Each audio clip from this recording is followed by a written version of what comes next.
Speaker, maybe that's because the people I speak to in my electorate are actually real people. A lot are your everyday Australians, working hard to make a living, bringing shelter from the rain.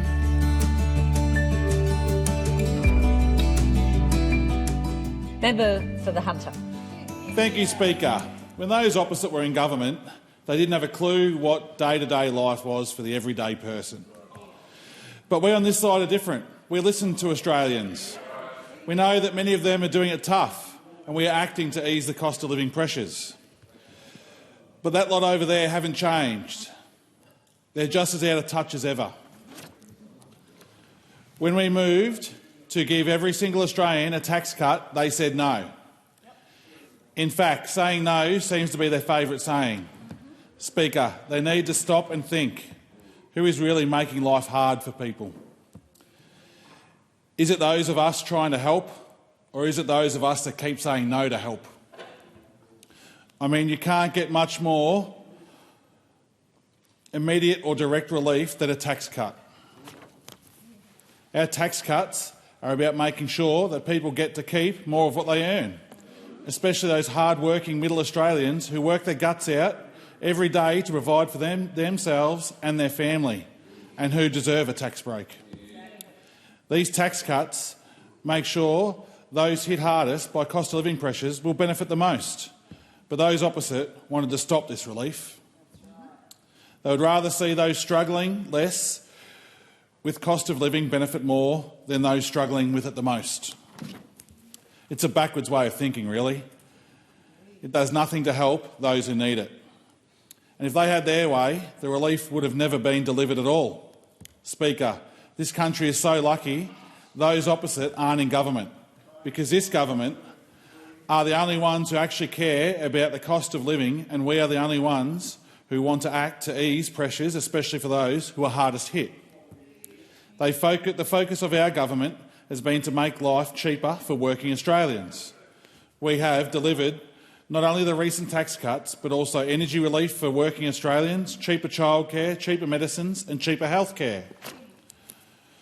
We always hear them repeating the same lines about cost of living. But I want to know where they get their feedback from, because what they claim and what I hear every day on the ground from the people in the Hunter is very, very different.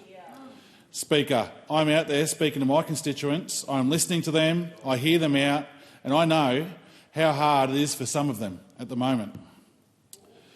But I can see that everything we are doing to make the living costs lower is actually making a difference.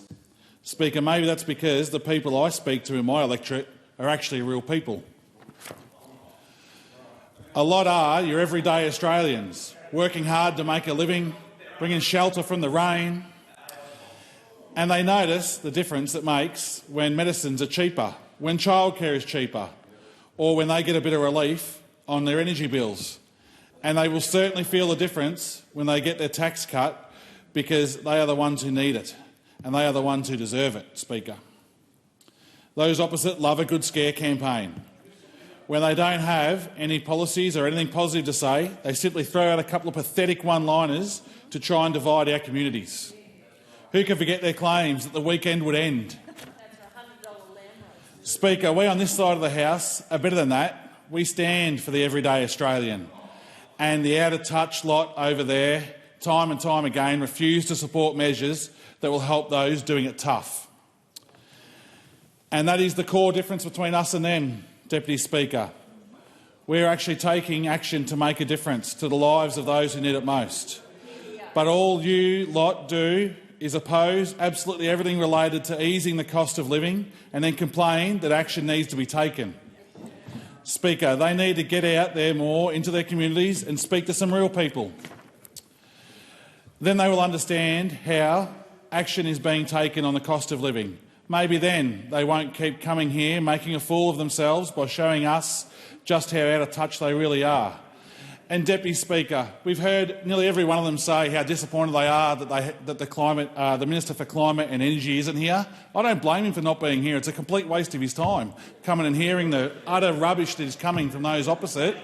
I don't know how those opposite used to work when they were in government, but our ministers are actually really, really busy. They have a job to do, so that is why he wouldn't waste his time coming and listening to the absolute dribble that is coming from those opposite. Thank you, Deputy Speaker, and I hope you all enjoy until our next sitting.